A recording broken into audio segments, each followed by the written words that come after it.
Hello, we're gonna try to make a chuck roast today. I forgot one ingredient, garlic.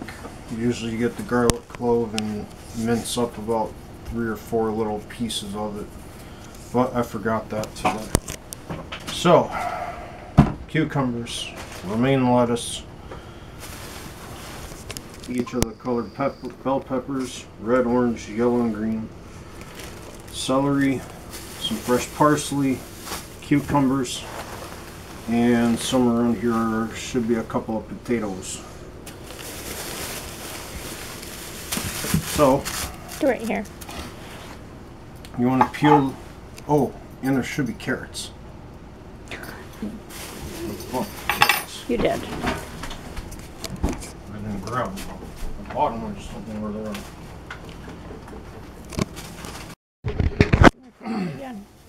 are. And carrots. So you want to peel the cucumbers.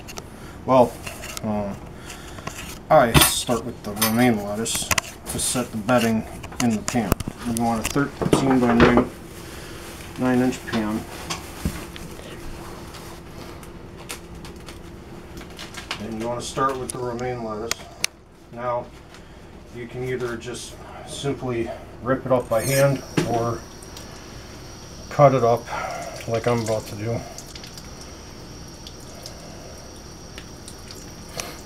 But you want to, like with every vegetable, even if you get them fresh, you want to rinse them off.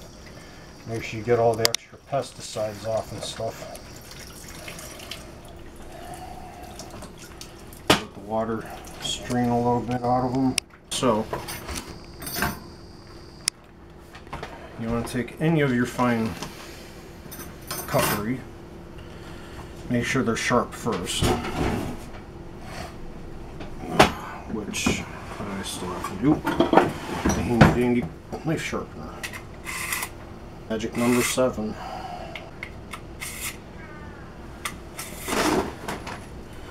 Okay. You want to cut off the end of the lettuce because it usually has like a bitter or sour taste. It won't taste right in the thing. You want to finely chop. You want to finely chop the romaine lettuce so that it gives you that. Yeah, I like that fresh, crunchy sound. So it gives you a good coating on the bottom of the pan.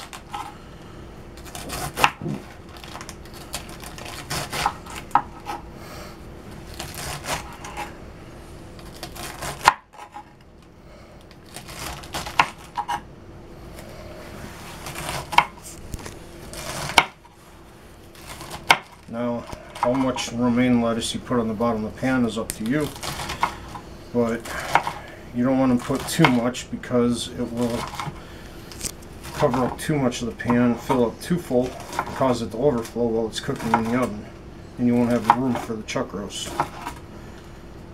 So usually, if you buy them in the 3 romaine lettuce stalk thing in the package, usually 1 package will do. This just happens to be an abnormally large chunk head of romaine lettuce. So you want to spread it in the pan, kind of like a bed of lettuce. Can't get it, Ryan's head bed. A head bed of lettuce. Now, with how very little, with how much you can still see the bottom of the pan, you might want to use another head just to be safe. Because you don't want to use too little, but you don't want to use too much. It's one of those. You want to coat the bottom of the pan, but you don't want to be able to see it. So once again, chop it down.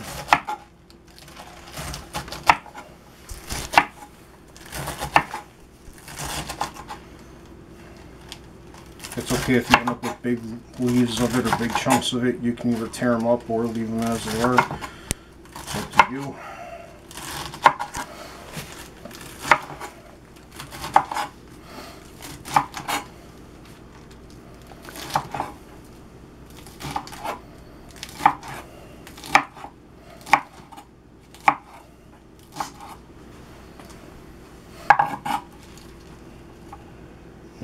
just take it and coat it in there, spread it around, make sure it gets in every little corner of the pan.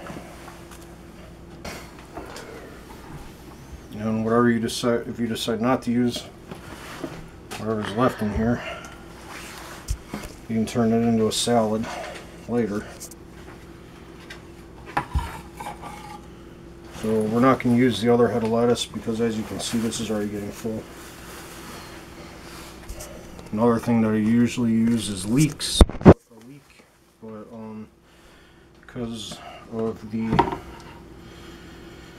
allergy to onions, I can't do that this time. So you really only need one of each color of the pepper. Fall into the nasty sink water.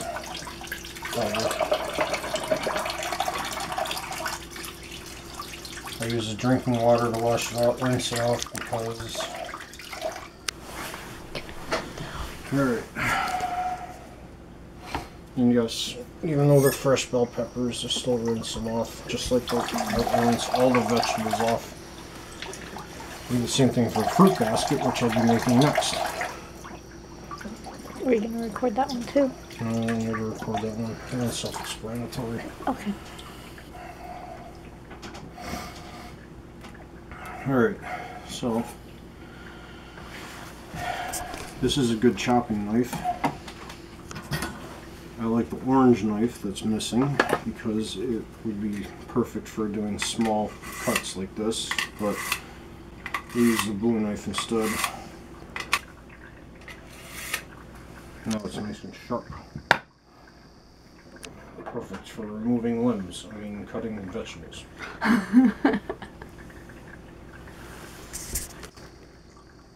So you want to cut the pepper in the top. I did see another trick to cutting peppers to where you don't have to do the seeding and everything, but I don't remember the video on how to do it, so I'll learn that later. But cut a ring in the top, pull the top out.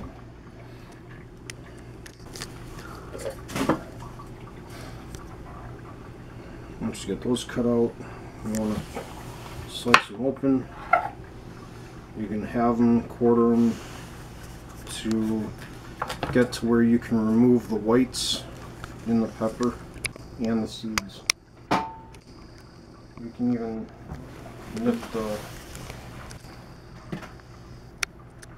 little tip on the bottom of the pepper too. And so got it like so. And then once you get them all gutted, slice them up, dice them up and everything, add them in there. And then you want to peel the cucumbers, and we'll get to the cucumbers in a moment. You want to peel the cucumbers and carrots, and since those are the next ones that take a while, you want to do those next after the peppers. So you want to take the things that take longest first. So that way when you get towards the end, it's like running downhill. It's easier to deal with when you get to the end, and it feels more rewarding, or whatever you want to call it.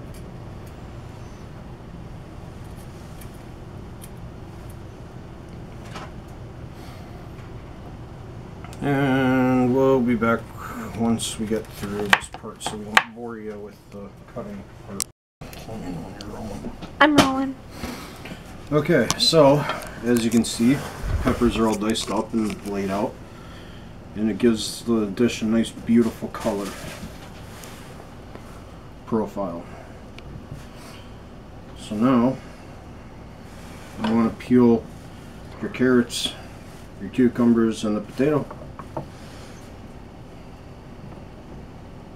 And this, in a way, it's just a modified beef stew, but it's just the way I like to cook it because it turns out, to me, it turns out delicious. So, you want to slice the cucumbers as evenly as possible. You can go as thick as you want. I try to not go too thin, but I also don't try to go too thick, because if you go too thick, they won't cook right. If you go too thin, they'll cook all the way through and you won't have cucumber to enjoy in the dish.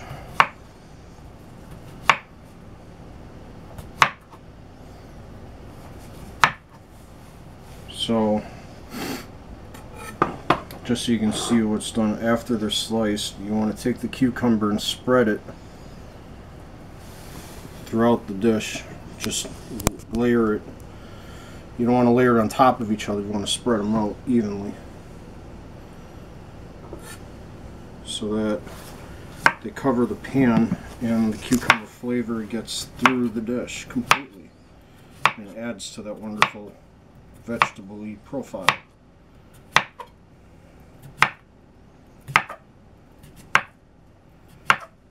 Yeah, I know I'm no professional chef, but that's not what I'm doing this for. I'm doing this so you guys can see how I make it.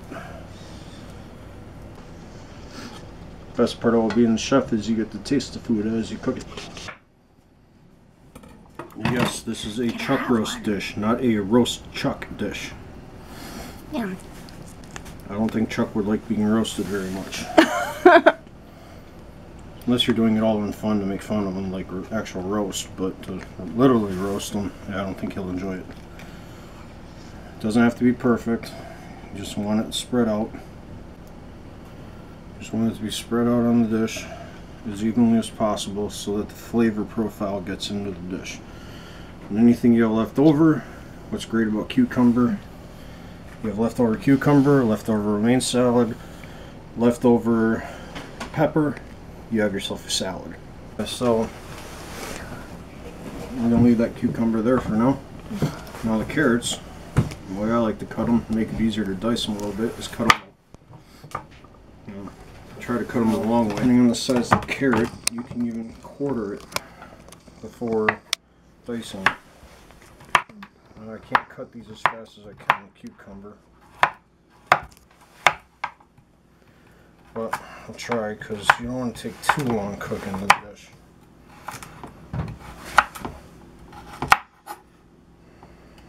As far as carrots, however many carrots you feel like doing, that's what you do.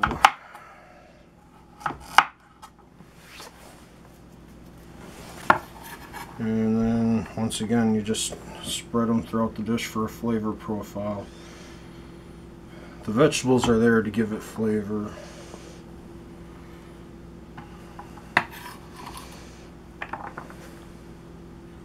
Flavor and a good color profile, pretty much.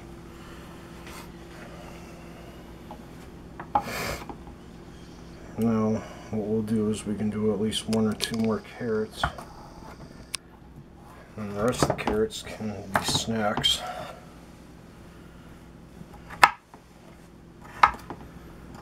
Now, because of my arm, I'm not going to quarter this one. I'm just going to have it.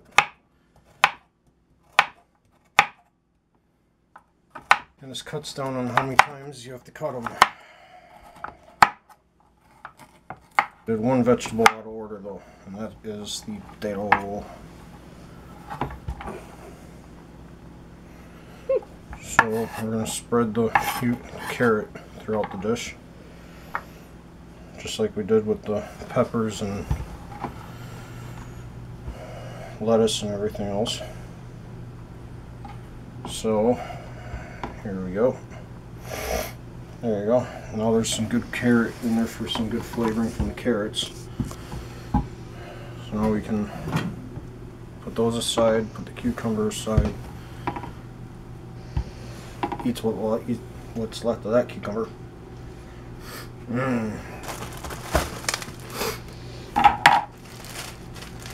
On to the celery.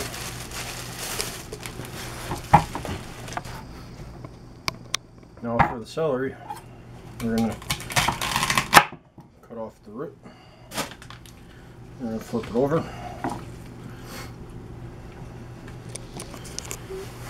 Well, didn't have to flip it over, but it did look fun, didn't it? We're going to take about 4 stalks of the cucumber, or not cucumber, lettuce, whatever. whatever vegetable we're on to now. The rest of it can get set aside for snacks later. Now you want to cut these tips off, because those are the leafy parts, and if I remember right, they can taste very sour too, and it will detract from the flavor of the dish profile that you're after. You know, like every other vegetable, you want to rinse them off. Celery is easy to rinse off because it's in stalks. And you want to look for obvious bruising, blemishing, and you want to make sure it's not too flimsy, because if it's too flimsy, it's pretty much gone bad. And it will ruin the dish and make you not feel so good later. And just like every other vegetable in the dish, just start slicing,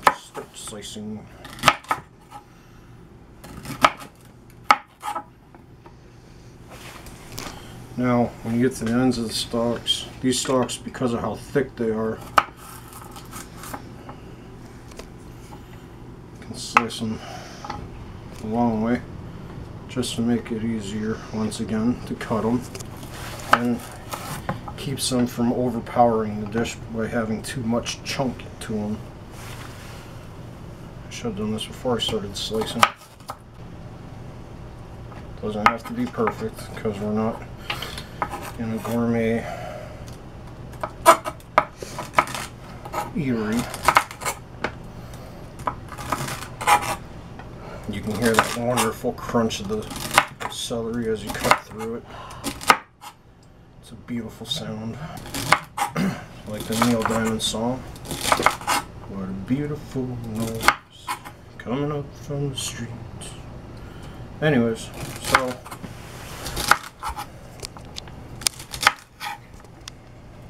painstakingly slice up the celery.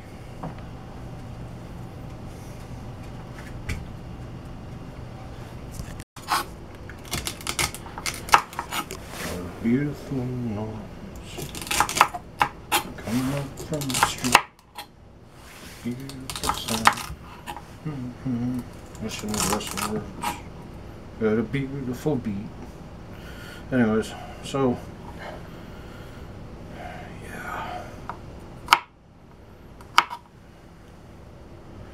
you don't want them too thick, but they don't have to be too thin either. They'll cook down while the dish is cooking.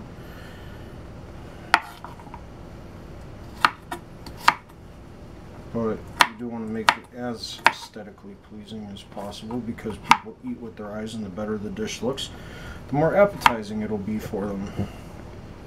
I didn't know that. Yes, people eat with their eyes. Now, when you look at this dish, does this dish make you hungry just by seeing the vegetables alone? Yes. Okay. Like, you could probably turn that into a stew without the meat, too. Yeah, if you throw this in a pot and boil it, it's a vegetable stew. You know what? I'll have to try that one day. Put some vegetable broth in there. But with the way I have it laid out here, it looks pleasing, doesn't it? Looks like I just want to grab a handful now and shove it in my mouth. It looks really good. Right. If I didn't have it like this, let's say I cut it all up and I had it just stacked like that, would you want it? No. Okay. I mean, maybe the cucumbers, but that's about it. But I like cucumbers. No. At least one of the two garnishes, since I forgot the other one, which was the garlic. Parsley. You do not necessarily need this much parsley, but fresh parsley is better than the stuff you shake out of the bottles. Which is why I always go with fresh. It smells better, too. Oh yeah, wait till I start cutting it. See if I can actually smell it. You will. Once I start cutting even it. amidst my sinus problems? Once you start cutting it, you'll be able to smell it. Alright. Now, you don't want the stalks. The stalks are bitter. Once again, it will ruin the flavor profile. Since all you want are the leaves, some stalk is fine, but you want to Just get the leaves all bunched up and try to chop through them. It doesn't have to be perfect. Once again, it's a garnish and a good flavor. But you just slice through it.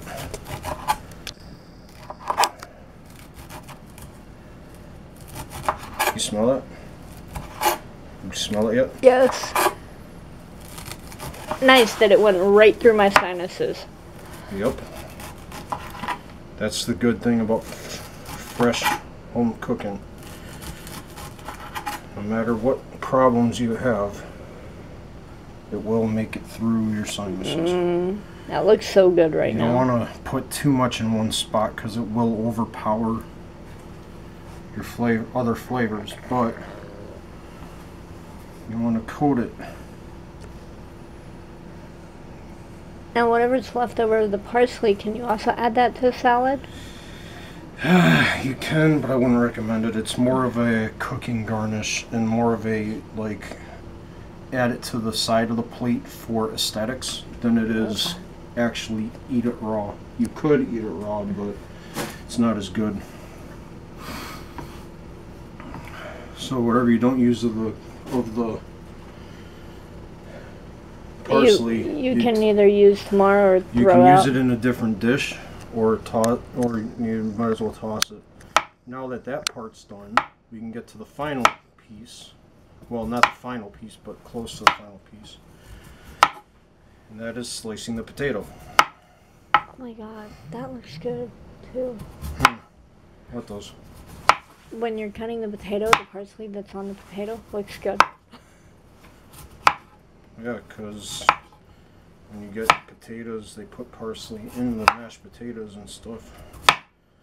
So color-wise, it's once again, it's an aesthetically pleasing look.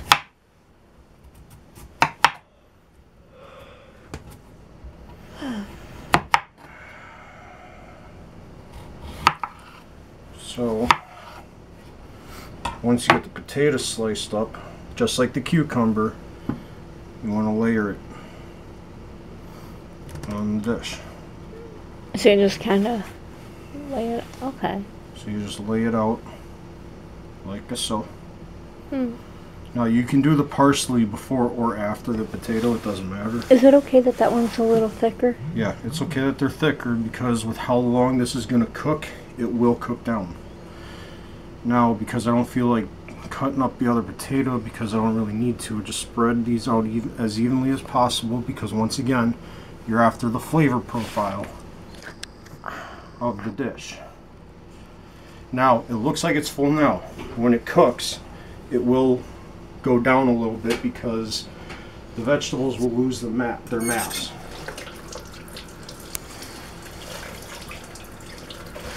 So, now,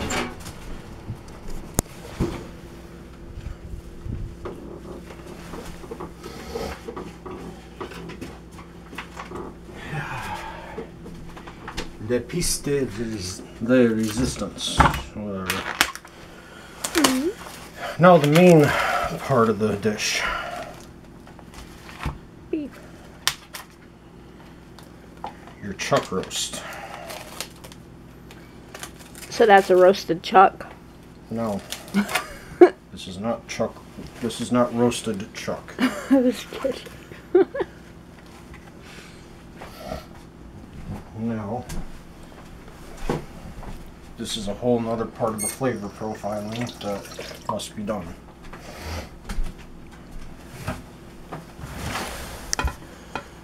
Okay. Rosemary, thyme, bay leaves,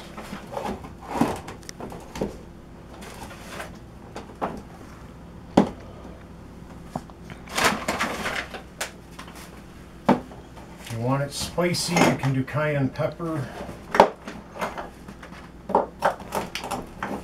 How did she not see the pink salt? I thought it was in a bag. Himalayan pink salt, not the table salt.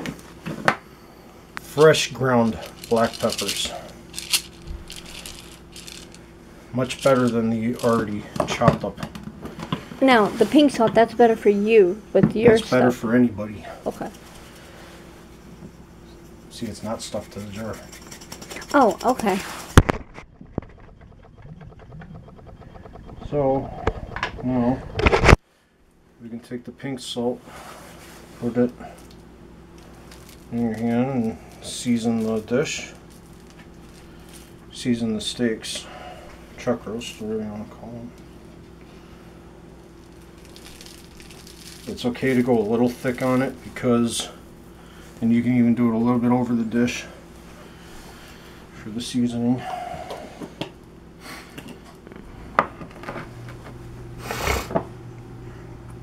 You want to do some rosemary. Rosemary, I found, gives it some good flavoring.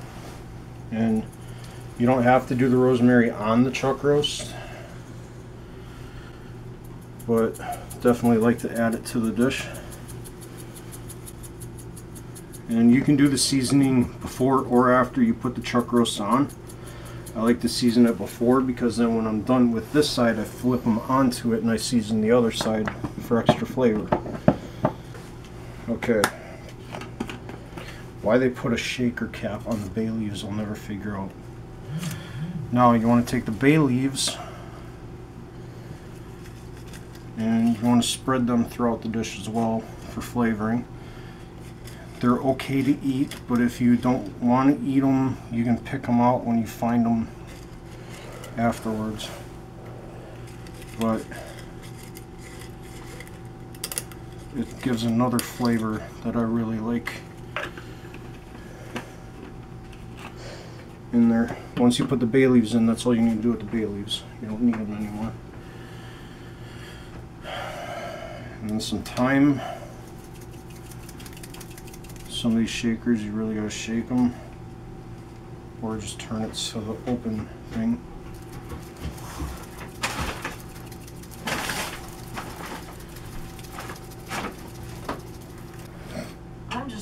Okay, and then once you're done with that, some freshly ground black pepper. And you can even spread some black pepper throughout the dish. Now it's time to take the steaks, chuck roasts, plop it on the dish, like so.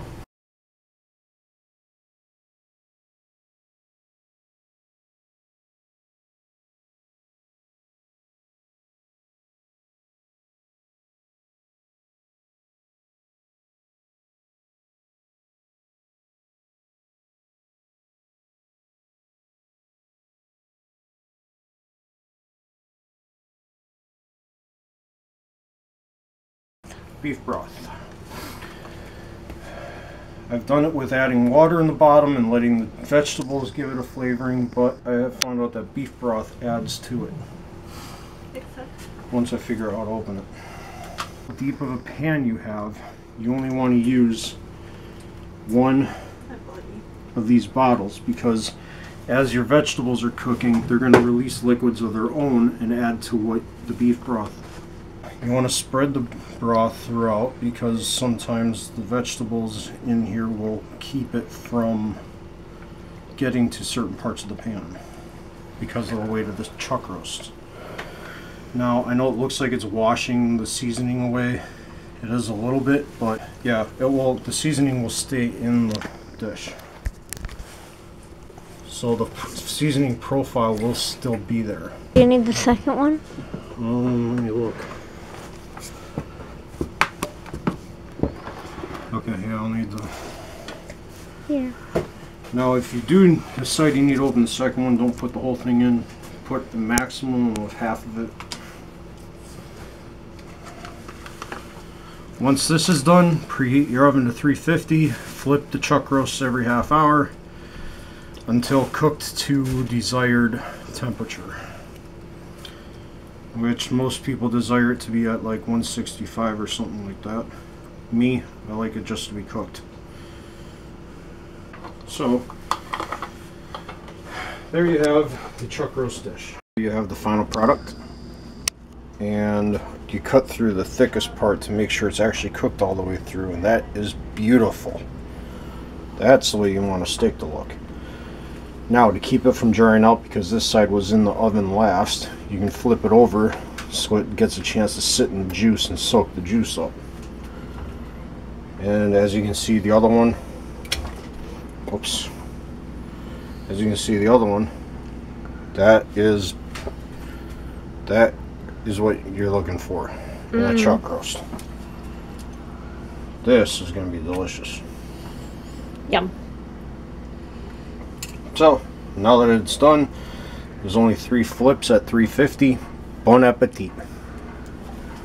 30 minutes each, right? Mm-hmm. All right.